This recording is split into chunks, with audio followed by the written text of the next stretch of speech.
এটা আল্লাহ তাআলার দয়া, আল্লাহ তাআলার ইহসান।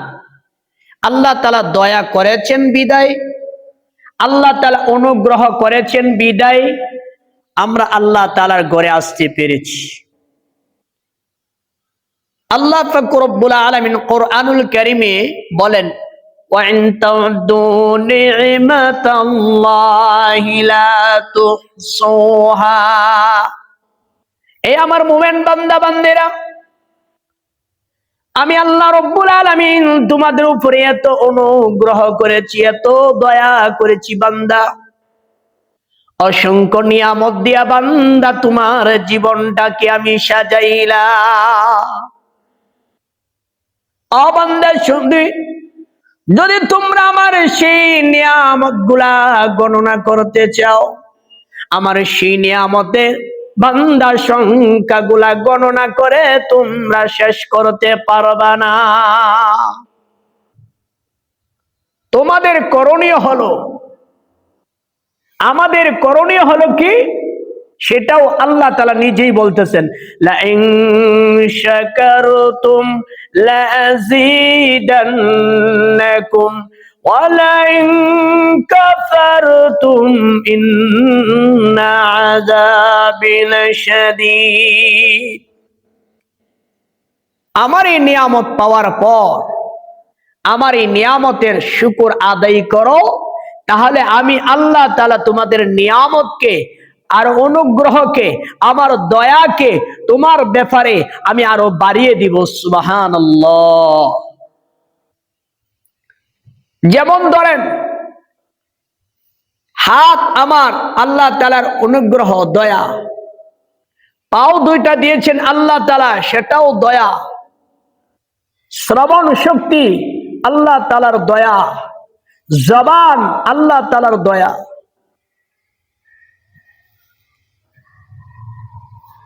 শ্রবণ শক্তি আল্লাহ তাআলার দয়া।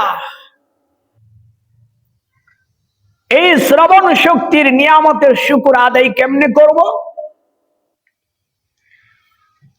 এই শ্রবণ শক্তি দিয়ে বেশি বেশি করে আমরা আল্লাহ তাআলার কথা শুনব, বরত্বের কথা শুনব।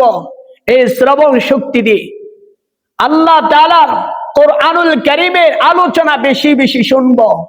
এই শ্রবণ শক্তি দিয়ে আল্লাহ তাআলার কোরআনুল কারীমের তেলাওয়াত শুনব। আরো যত ধরনের ভালো ভালো কথা আছে এইগুলা শুনব, তাহলে এই নিয়ামতের শুকর আদায় হবে। আর যদি আমরা অশ্লীল বেহায়াপনা থেকে বেঁচে থাকব, যেইগুলা আল্লাহ রব্বুল আলামিন শোনার জন্য নিষিদ্ধ করে দিলেন, গান বাজনা বলেন, অশ্লীল বেহায়াপনা বলেন, এইগুলা থেকে আমার শ্রবণ শক্তিকে যদি আমি হেফাজতে রাখতে পারি, তাহলে আমার শ্রবণ শক্তির নিয়ামতের শুকর আদায় হবে। এই দৃষ্টি শক্তি দিয়া এই পৃথিবীর মধ্যে যত ভালো ভালো জিনিস আছে, এইগুলো আমি দেখবো, যেগুলা দেখার জন্য আমার আল্লাহ তাআলা আদেশ করেছেন, সেগুলা দেখলে নিয়ামতের শুকর আদায় হবে।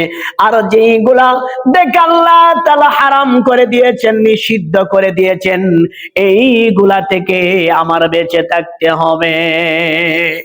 যত ধরনের অশ্লীল বেহায়াপনা আছে, সিনেমার জগতে বলেন, রাস্তার মধ্যে যেগুলা দেখে আল্লাহ তাআলা আপনি আমার জন্য বৈধ করে দিলেন, সেইগুলা দেখলে নিয়ামতের শুকর আদায় হবে। আর যেইগুলা নিষিদ্ধ করে দিয়েছেন, এইগুলা থেকে বেঁচে থাকতে পারলে তাহলে আল্লাহ তাআলার দেওয়া দৃষ্টি শক্তির নিয়ামতের শুকর আদায় হবে। আল্লাহ রব্বুল আলামিন আপনি আমাকে জবান দিয়েছেন, এই জবান দিয়ে আল্লাহ তাআলার বেশি জিকির আদায় করতে হবে। এই জবান দিয়ে আমি আল্লাহ তাআলার কোরআনুল কারীমের তেলাওয়াত বেশি বেশি করে করব। এই জবান দিয়া মানুষকে কালিমার দাওয়াত দিব, এই জবানের মাধ্যমে আল্লাহ তাআলার বান্দাদেরকে আল্লাহর ঘরে নিয়ে আইব। এই জবানের মাধ্যমে মানুষগুলাকে দাওয়াত দিব। এই জবানের মাধ্যমে আমি আমার বাচ্চাদেরকে আদর্শ শিক্ষা দিব। এই জবানের মাধ্যমে মানুষকে আমি বেশি বেশি করে আল্লাহর দিকে আহ্বান করব। আর যেইগুলা অহেতুক কথা আছে, যে গালমন্দ থেকে আমার জবানকে বাঁচিয়ে রাখবো, আমার জবানকে অশ্লীল কথা থেকে বাঁচিয়ে রাখবো। যেই কথা বললে আমার ঈমান নষ্ট হয়ে যাবে, যেই কথা বললে আমার আমল নষ্ট হয়ে যাবে, যেই কথাগুলা বললে আমার আল্লাহ তাআলা নারাজ হয়ে যাবে, এমন কথা এই জবান দিয়ে বলা যাবে না।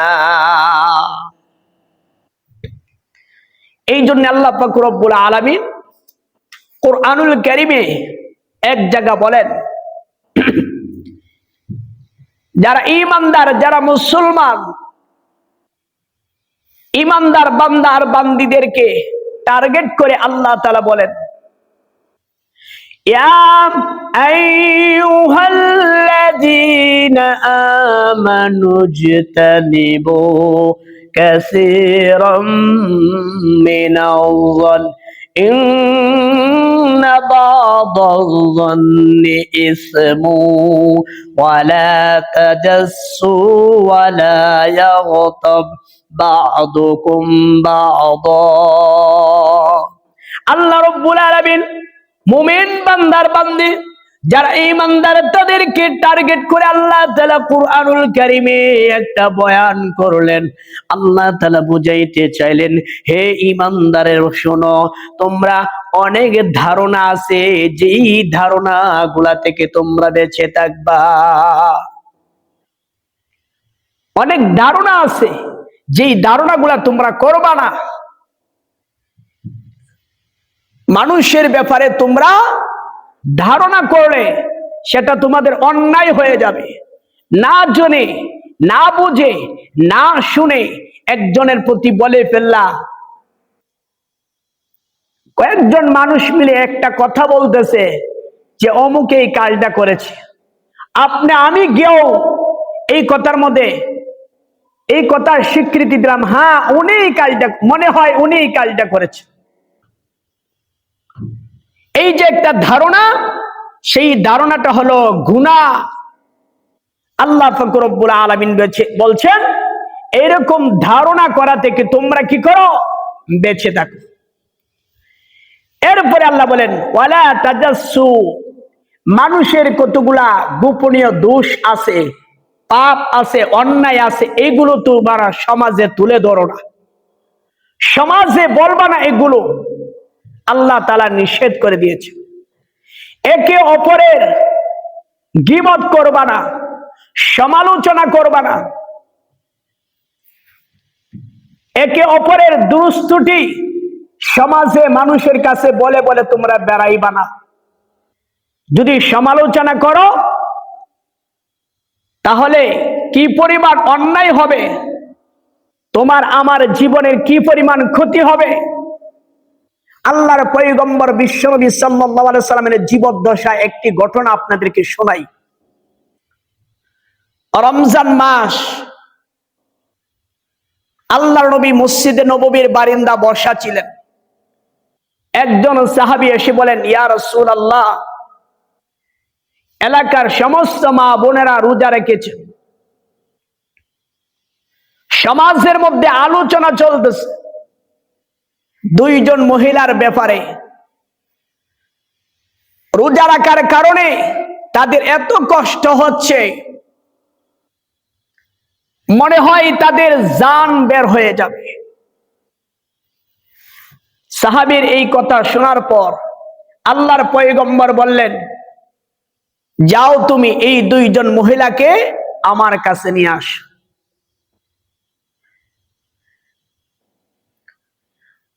কারণ রমজান মাস হলো রহমতের মাস, রমজান মাস হলো নাজাতের মাস, রমজান মাস হলো মুক্তির মাস। এই মাসে তো কষ্ট হওয়ার কথা নয়। রমজান মাস আসলে খুশি হয় কারা? মুমিন বান্দা বান্দি যারা। রমজান মাস আসলে কষ্ট পায় কারা? কপাল পোড়া যারা। আল্লাহ নবীর সাহাবী দুইজন মহিলার বাড়ির মধ্যে চলে গেলেন। দুজন মহিলাকে বললেন, আল্লাহর নবী তোমাদেরকে আহ্বান করেছে, তোমাদেরকে স্মরণ করেছে যাওয়ার জন্য। দুজন মহিলা আল্লাহর পয়গম্বরের সামনে আসলো। আমার নবী ডেকে বললেন, ও আমার সাহাবী, তুমি বাড়ি থেকে 2টা প্লেট নিয়ে আসো, যাও 2টা প্লেট নিয়ে আসো। সাহাবী চলে গেলেন, 2টা প্লেট নিয়ে আসলেন। এবার আল্লাহর পয়গম্বর বললেন, একজন মহিলাকে বলো এই প্লেটের মধ্যে বমি করার জন্য। একজন মহিলা বমি করার জন্য প্লেট নিলেন, বমি করলেন। এই সমস্ত যারা হাজিরিন ছিলেন, নবীর সামনে যে সমস্ত নারী আর পুরুষেরা ছিলেন, সবাই খেয়াল করে দেখলেন এই মহিলার মুখ থেকে রক্ত মিশ্রিত কয়েকটা গোস্তের টুকরা এই প্লেটের মধ্যে পড়ে গেল। আল্লাহর নবী বললেন, ও আমার সাহাবী, এই মহিলার কাছেও যাও। এই মহিলার কাছে যাওয়ার পরে প্লেট তার হাতে দিলেন। সেই মহিলাকে বললেন, তুমি বমি করো। বমি করলো, দেখি একই অবস্থা। এই মহিলার বমি করলো, রক্ত মিশ্রিত কয়েকটি গোস্তের টুকরা বের হয়ে গেল। সাহাবায়ে কেরাম বললেন, ইয়া রাসূলুল্লাহ, এই অবস্থা কেন ওনাদের? আল্লাহর পয়গম্বর রেখে বললেন, হে আমার সাহাবীরা, তোমরা শোনো, এই মহিলা হালাল খাবার রেখে রোজা রেখেছিল ঠিক, কিন্তু মানুষের সমালোচনা, মানুষের দুস্তুতি নিয়ে আলোচনার কারণে, মানুষের গীবত করার কারণে ওই 2জন মহিলা রোজাটুকু নষ্ট হয়ে গেছে। বিদায় যার সমালোচনা করেছে ওই বান্দার গোশতগুলা খেয়েছে। যার কারণে আল্লাহর পয়গম্বর বললেন, আল্লাহর নবী বলেন, ও আমার সাহাবীরা, তোমরা শুনো, মেরাজের রজনীতে আমি আল্লাহ পাক রব্বুল আলামিনের আদেশে জান্নাত জাহান্নাম ভ্রমণ করলাম। জান্নাতে গেলাম, জাহান্নামে গেলাম, কিন্তু জিবরাইল আমাকে একটা ভবনের ভিতরে ঢুকালেন। এই ভবনের সামনে সাইনবোর্ডের মধ্যে লেখা ছিল গীবতকারীদের ভবন। দুনিয়াতে আমরা অনেক দেখেছি, অনেক বড় বড় বাড়িতে সামনে লেখা আছে মা বাবা ভিলা, ইব্রাহিম ভিলা, এরকম ভাবে ভবনের সামনে লেখা আছে, টাইলস দিয়ে অনেকেই লিখে রেখেছে।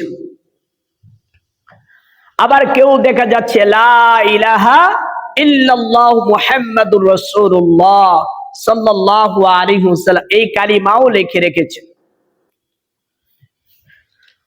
আল্লাহর পয়গম্বর এই ভবনে ঢোকার পর তিনি দেখতে পেলেন রিজালান লাহুম আসফারু মিন নুহাস ইখদাশুনা উজুহাহুম ওয়া সুদুরাহুম। আল্লাহর পয়গম্বর জাহান্নামের মধ্যে এই ভবনে ঢোকার পর কতগুলা নারী আর পুরুষকে দেখলেন, তাদের হাতের আঙ্গুলগুলা লোহার আঙ্গুল দিয়া মুখের মধ্যে এইভাবে আশ্রাচ্ছে, জুড়ে জুড়ে আশ্রে গোস্তগুলা বাহির করলো। ও সুদূর আহম, এবং বুক থেকেও এইভাবে নখ দিয়া লম্বা লম্বা লোহার নখটি দিয়া বুক থেকে গোস্ত বের করে করে তারা নিজেরাই খাইতেছে। আল্লাহর পয়গম্বর এই দৃশ্য দেখার পরে হযরত জিবরাইল আলাইহিস সালাতু ওয়াস সালামকে জিজ্ঞাসা করলেন, জিবরাইল, এই অবস্থা কেন উনাদের? ওরা কারা? আল্লাহর পয়গম্বরের প্রশ্নের জবাবে বলেন, মানহুম ইয়া জিবরাইল। আল্লাহর পয়গম্বর জিজ্ঞাসা করেন, ওরা কারা? ফাকাল, জিবরাইল বলে, হুম আহলুল গীবাতি মিন উম্মতি। আল্লাহর পয়গম্বরকে বললেন, ইয়া রাসূলুল্লাহ, ইয়া হাবিবাল্লাহ, অগণবীজি, আপনার উম্মতের যারা দুনিয়াতে গীবত করেছিল ওরাই হলো তারা যারা দুনিয়াতে মানুষের গীবত করত, যারা মানুষের সমালোচনা করত। ইদানিং তো আমাদের এই যুগে সমালোচনা না করলে, মানুষের দুষ্ত্রুটি নিয়ে আলোচনা না করলে মনে হয় আমাদের পেটের ভাতই হজম হয় না। কথা বলেন ঠিক কিনা? সর্ব জায়গায় আজকে গীবত এমন ভাবে ব্যাপকভাবে ছড়িয়ে পড়েছে। শাস্ত্রে যাবেন, সেখানেও গীবত, সমালোচনা। 4-5 জন মা বোনরা একত্রিত হলেই দেখবেন সমালোচনা শুরু হয়ে গেছে। বৌমারা সমালোচনা করে শ্বশুর শাশুড়ির, আর শ্বশুর শাশুড়িরা সমালোচনা করে বৌমাদের সমালোচনা করে।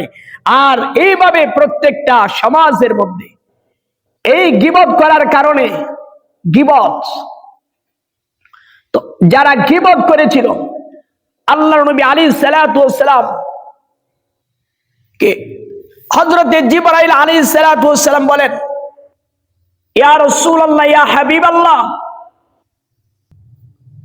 এই জন্য আপনাকে জান্নাত আর জাহান্নাম দেখানো হলো, গীবতকারী ভবনে এই জন্য আপনাকে ঢোকানো হলো। আপনাকে আল্লাহ রাব্বুল আলামিন বলেছেন, ইন্না আরসালনাকা শাহিদাও ওয়া মুবাশশিরাও ওয়া নাযীরা। আল্লাহ রাব্বুল আলামিন বলেছেন, হে বন্ধু, আপনাকে দুনিয়ার মধ্যে এই জন্য প্রেরণ করলাম, মানুষগুলাকে আপনি সতর্ক করবেন, মানুষগুলাকে আপনি অন্যায় যারা করে তাদেরকে অন্যায় থেকে বাঁচিয়ে তাদেরকে আপনি ভালো ভালো ভালো কাজ করার জন্য বলবেন। গীবত যারা করে আপনি তাদেরকে জানিয়ে দিবেন গীবত করলে কি পরিমাণ অন্যায় হয়, গুনাহ হয়। আল্লাহর পয়গম্বরকে জিজ্ঞাসা করলো, ইয়া রাসূলুল্লাহ, গীবত আবার কি? আল্লাহর পয়গম্বর বলেন, আল্লাহর নবী জবাব দিয়ে বললেন, যিকরুকা আখাকা বিমা ইয়াকরা। গীবত হলো তোমরা 2-4-5 জন মিলে একজন বান্দার অগোচরে কিছু কথা বললা, যে আলোচনাটুকু শোনার পরে দে সে কষ্ট পাবে। রাসূল বললেন, তা কি বলা হয়? গীবত। মানুষের আড়ালে যদি আপনি তার ব্যাপারে সমালোচনা করেন, কোন দোষের ব্যাপারে আলোচনা করেন, আর সেই দোষটা যদি তার মধ্যে না থাকে, তাহলে আপনি তার প্রতি মিথ্যা তহমত লাগালেন। আপনি গীবত করার কারণে আল্লাহর নবী আলাইহিস সালাতু ওয়াস সালাম বলেছেন, ও বান্দা, সেই গীবতকারীরা কখনো, সমালোচকরা, গীবতকারীরা কখনো আল্লাহ তাআলার জান্নাতে যাইতে পারবে না, তারা সোজা জাহান্নামের মধ্যে চলে যাবে। গীবতকারীদের ব্যাপারে গীবত করা কি পরিমাণ যে অপছন্দনীয়, আল্লাহ পাক রব্বুল আলামিন এই আয়াতের শেষ অংশে তিনি একটা উদাহরণ দিয়ে বোঝাচ্ছেন। আল্লাহ রব্বুল আলামিন বলেন, আইয়ুহিব্বু আহাদুকুম ইয়াকুলা লাহমা আখি মাইতান ফাকারিহতুমু। আল্লাহ পাক রব্বুল আলামিন বলেন, তোমরা কি নিজের মৃত ভাইয়ের গোশত খাওয়া পছন্দ করো? আমি যদি আপনাদেরকে জিজ্ঞাসা করি, সম্মানিত মুসল্লিয়ানে কেরাম, আপনাদেরকে যদি জিজ্ঞাসা করি, আমার যে ভাই মারা গিয়েছে, আমাদের ভাই যে মারা গিয়েছে, সেই মরা ভাইয়ের গোশত খাওয়া কি আপনারা কেউ পছন্দ করেন? আপনার একসাথে জবাব দিয়ে বলবেন, না না, আমরা এটা পছন্দ করি না। এই কথাটা আল্লাহ রাব্বুল আলামিন বুঝাইতে চাইলেন যে গীবত এমন একটা জিনিস, তুমি যেমন নিজের মরা ভাইয়ের গোশত খাওয়া যেমন পছন্দ করো না, তুমি এটাকে এমন অপছন্দ করো, গীবতকেও তুমি অপছন্দ করো। গীবত এমন একটা অপছন্দনীয় জিনিস। কারণ কি? গীবত করলে তোমার দুনিয়াতে ক্ষতি কি পরিমাণ হবে। আল্লাহর পয়গম্বর বলেন, এই আমার দুনিয়ার উম্মতেরা, এই আমার উম্মতেরা, তোমরা যে কষ্ট করে নামাজটুকু আদায় করলা, তোমরা যে আল্লাহর রাস্তা দান খেরাত করলা, তোমরা যে সদকা দিলা, তোমরা যে মা বাবার সেবা যত্ন করলা, তোমরা যে হজ আদায় করলা, তোমরা যে আল্লাহ পাক রব্বুল আলামিনের এই দুনিয়ার জমিনের মধ্যে মানুষকে সাহায্য করলা, দান খয়রাত করলা, মসজিদ সুন্দর করে সাজাইলাম, এসি লাগাইলা, ফ্যান লাগাইলা, টাইলস লাগাইলা, নিজের কষ্টের টাকা দিয়ে আল্লাহ তাআলার ঘরে দান করলা, এর সওয়াবটুকু অনেক সওয়াব হয়েছে। কিন্তু তুমি যেই বান্দার গীবত করলা, যে বান্দার দুঃসমালোচনা করলাম, আল্লাহ তাআলা বলেন বান্দা তোমার এই সবটুকু তোমার অ্যাকাউন্টে জমা না করে তুমি যেই বান্দার গীবত করলা, সেই বান্দার আমলনামা, সেই বান্দার অ্যাকাউন্টে তোমার এই সবগুলা সেই জায়গা জমা হয়ে যায়। সেই জায়গায় সবগুলা জমা হয়ে যাবে, তোমার আমলনামায় থাকবে না। কারণ তুমি একজন সমালোচক, তুমি একজন গীবতকারী। হাসরে ময়দানে অসংখ্য বান্দার বান্দিরা আল্লাহ তাআলার সামনে দাঁড়াবে, নিজেরে মনে করবে আমি নামাজ পড়েছি, আমি যাকাত দিয়েছি, আমি হজ করেছি, আমি দান সদকা করেছি, এইভাবে সাহায্য করেছি, এতিমদেরকে সাহায্য করেছি, মাদ্রাসায় সাহায্য করেছি। সে মনে মনে ভাববে আমি মনে অনেক ভালো ভালো কাজ করে আমি আল্লাহর সামনে দাঁড়ালাম। কিন্তু বান্দা খেয়াল করে দেখবে বান্দার আমলনামার মধ্যে কোনো সওয়াব নাই। এই অবস্থার মধ্যে আল্লাহ রব্বুল আলামিনকে বলবে আল্লাহ দুনিয়ার জমিনে অনেক ভালো ভালো কাজ করেছিলাম, এতিমকে সাহায্য করলে, এতিমকে মহব্বত করলে আল্লাহর রাসূল সন্তুষ্ট হয়ে যাবে। আল্লাহ তাআলা তোমার ঘরে 1 টাকা দান করলে আল্লাহ তুমি 70 টাকার দান করার সব দান করবা। আল্লাহ কোন থেকে আমার আমলনামার মধ্যে কোনো নেকি নাই। আল্লাহ তাআলা জবাবে বলবেন তোমার নেকিগুলো তো ওই বান্দার অ্যাকাউন্টে আমি জমা করে দিয়েছি, তোমার অ্যাকাউন্টে তো আমি রাখতে পারি নাই। কেন জমা করেছি? তুমি যার সমালোচনা করেছিলা, যার তুমি গীবত করেছিলা, তোমার এই নেকগুলা আমি তার অ্যাকাউন্টে জমা করে আমি তোমাকে স্বর্ণ খাতায় আমার দরবারে দাঁড় করিয়ে এবার তোমার লিস্টিতে আমি জাহান্নামে দিয়ে তোমাকে আমি জাহান্নামে প্রেরণ করে দিই।